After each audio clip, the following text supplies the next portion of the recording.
Halo guys, perkenalkan nama saya Christine Watuputi. Saya mahasiswa Universitas Kristen Indonesia Maluku, Fakultas Kesehatan Prodi Keperawatan kelas A. Di sini saya akan mempresentasikan hasil tugas saya, yaitu yang pertama, menjelaskan anatomi tubuh manusia bagian anterior dan posterior serta nama masing-masing bagian dan fungsinya masing-masing. Yang kedua yaitu menjelaskan fungsi masing-masing bagian anatomi tubuh manusia. Untuk lebih lanjut kita ke materi. Yang pertama yaitu menjelaskan anatomi tubuh manusia, bagian anterior dan posterior. Yang pertama saya akan menjelaskan bagian anterior. Tapi sebelumnya kita harus mengetahui apa itu anatomi. Anatomi adalah ilmu tentang bentuk dan bagian sebuah organisme. Ya, seperti gambar di samping, anterior adalah tubuh bagian depan. Saya akan menjelaskan dari bagian pertama sampai bagian terakhir pada bagian anterior. Yang pertama yaitu frontal. Frontal yaitu bagian depan yang mengendalikan gerakan, ucapan, perilaku, memori, emosi, dan kepribadian. Bagian otak ini juga berperan dalam fungsi intelektual seperti proses berpikir, penalaran, pemecahan masalah, pengambilan keputusan, dan perencanaan. Bagian kedua yaitu orbital. Orbital yaitu rongga tulang yang berisi bola mata serta otot pembuluh darah dan sarafnya. Orbital memiliki fungsi sebagai pelindung kedua bola mata. Yang ketiga yaitu nasal. Nasal memiliki fungsi untuk melembabkan dan menghangatkan, menyaring udara yang masuk ke tubuh. Yang keempat yaitu cervical. Cervical memiliki fungsi untuk menjaga stabilitas serta mobilitas dari kepala saat bergerak dan menghubungkan dengan tulang belakang lainnya. Tulang leher mampu melakukannya karena memiliki fleksibilitas yang memadai. Yang kelima yaitu sternal. Sternal memiliki fungsi untuk melindungi organ dada dari cedera. Jantung dan paru-paru menjadi organ dada yang sangat dijaga oleh tulang dada. Yang keenam yaitu pelvic. Pelvic memiliki fungsi untuk wadah penampung urin sementara setelah dihasilkan oleh area filtraris ginjal atau nefron. Urin ini kemudian akan dialirkan ke ureter dan buang keluar tubuh. Yang ketujuh yaitu karpal. Karpal memiliki fungsi untuk membantu pergerakan pergelangan tangan. Anda dapat menggerakkan pergelangan tangan ke belakang, ke depan, ke samping, ke kiri, dan ke kanan, ke atas dan ke bawah, serta memutarnya karena adanya tulang ini. Bagian ke-8 yaitu patella. Patella memiliki fungsi untuk membungkus dan melindungi sendi otot. Patella termasuk ke dalam tulang sesamoid yang berkembang dari tendon otot femoris. Bagian ke-9 yaitu fibular. Fibular memiliki fungsi untuk menstabilitaskan tubuh ketika berdiri, menyangga otot tungkai bawah, menopang berat badan, dan menggerakkan pergelangan kaki. Bagian ke-10 yaitu tarsal. Tarsal memiliki fungsi untuk membantu memungkinkan gerak naik turunnya kaki dengan adanya tulang engsel. Tugas yang kedua yaitu menjelaskan fungsi masing-masing bagian anatomi tubuh manusia. Yang pertama adalah sistem rangka. Tubuh manusia didukung oleh sistem rangka yang terdiri dari 206 tulang yang dihubungkan oleh tendon, ligamen, dan tulang rawan. Tulang ini disusun oleh kerangka aksial dan kerangka apendikular. Kerangka aksial terdiri dari 80 tulang yang terletak di sepanjang sumbu tubuh manusia.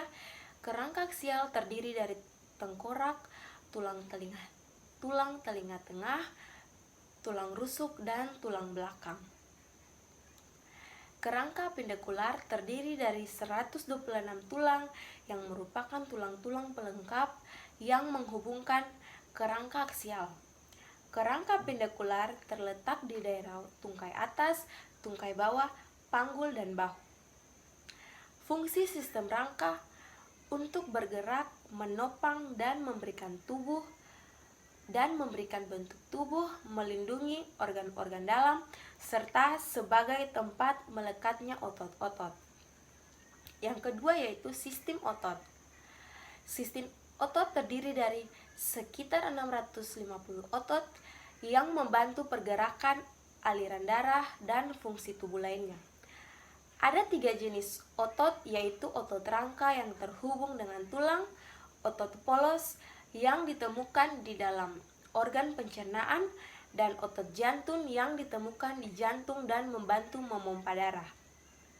Yang ketiga yaitu sistem perdarahan, sistem peredaran darah. Sistem peredaran darah terdiri dari jantung, pembuluh darah, dan sekitar 5 liter darah yang dibawa pembuluh darah. Sistem peredaran darah didukung oleh jantung yang hanya seukuran kepalan tangan tertutup. Bahkan pada saat istirahat, rata-rata jantung dengan mudah memompa lebih dari 5 liter darah ke seluruh tubuh setiap menitnya.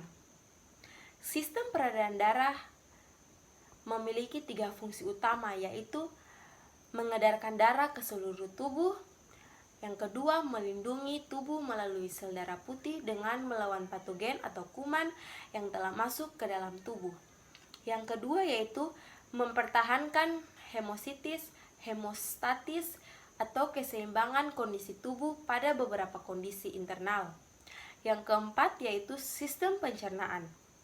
Sistem pencernaan adalah sekelompok organ yang bekerja untuk menerima makanan, mengubah dan memproses makanan menjadi energi, menyerap zat gizi yang terdapat pada makanan ke aliran darah, serta membuang sisa makanan yang tersisa atau tidak dapat dicerna oleh tubuh.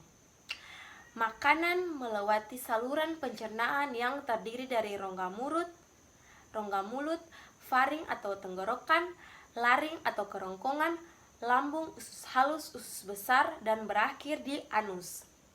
Selain saluran pencernaan, ada beberapa organ aksesori penting dalam anatomi tubuh manusia yang membantu mencerna makanan. Organ aksesori dari sistem pencernaan meliputi gigi, lidah, kelenjar ludah, hati, kantong empedu, dan pankreas. Yang kelima adalah sistem endokrin. Sistem endokrin terdiri dari beberapa kelenjar yang mengeluarkan hormon ke dalam darah. Kelenjar-kelenjar ini termasuk hipotalamus, kelenjar pineal, kelenjar tiroid, kelenjar adrenal, pankreas, dan kelenjar kelamin atau gonad. Dengan mengatur fungsi organ tubuh, kelenjar ini membantu menjaga hemostatis tubuh, metabolisme seluler, reproduksi, perkembangan seksual, dan mineral, denyut jantung, dan pencernaan merupakan salah satu dari banyak proses yang diatur dari hormon. Yang keenam adalah sistem saraf. Sistem saraf terdiri dari otak, sumsum tulang belakang, organ sensorik, dan semua saraf yang menghubungkan organ-organ ini dengan bagian tubuh lainnya. Organ ini bertanggung jawab atas kendali tubuh dan komunikasi di antara bagian-bagiannya. Otak dan sumsum tulang belakang membentuk pusat kontrol yang dikenal sebagai sistem saraf pusat. Saraf sensorik dan organ indera dari sistem saraf membantu kondisi di dalam dan di luar tubuh dan mengirimkan informasi sistem saraf pusat. Saraf eferen di sistem saraf perifer membawa sinyal dari pusat kendali otot, kelenjar, dan organ tubuh mengatur fungsinya. Sistem pernafasan.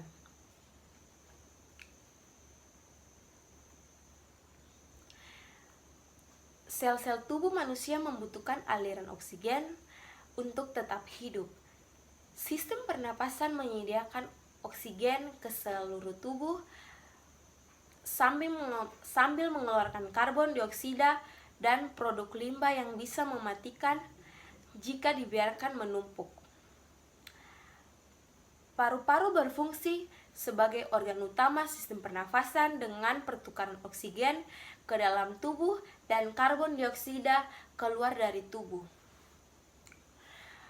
Otot respirasi termasuk diafragma dan otot interkostal bekerja sama untuk memompa dan mendorong udara masuk dan keluar dari paru-paru saat bernapas.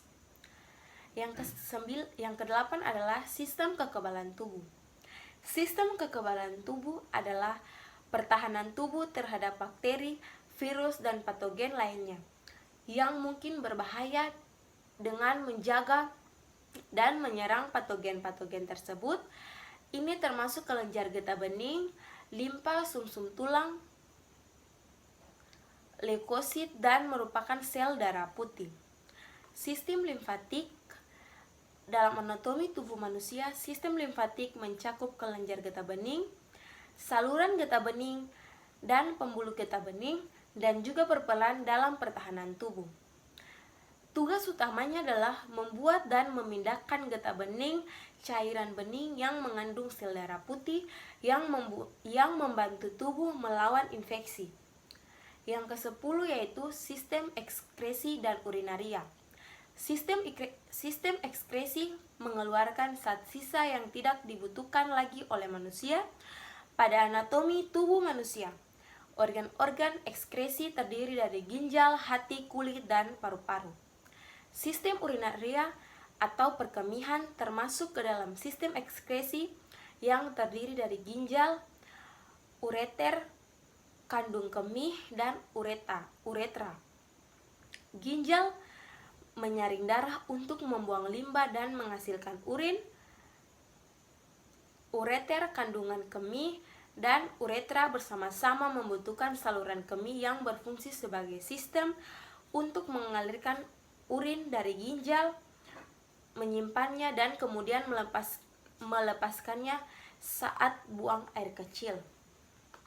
Yang ke-11 adalah sistem reproduksi. Sistem reproduksi memungkinkan manusia untuk bereproduksi. Sistem reproduksi pria mencakup penis dan testis yang menghasilkan sperma.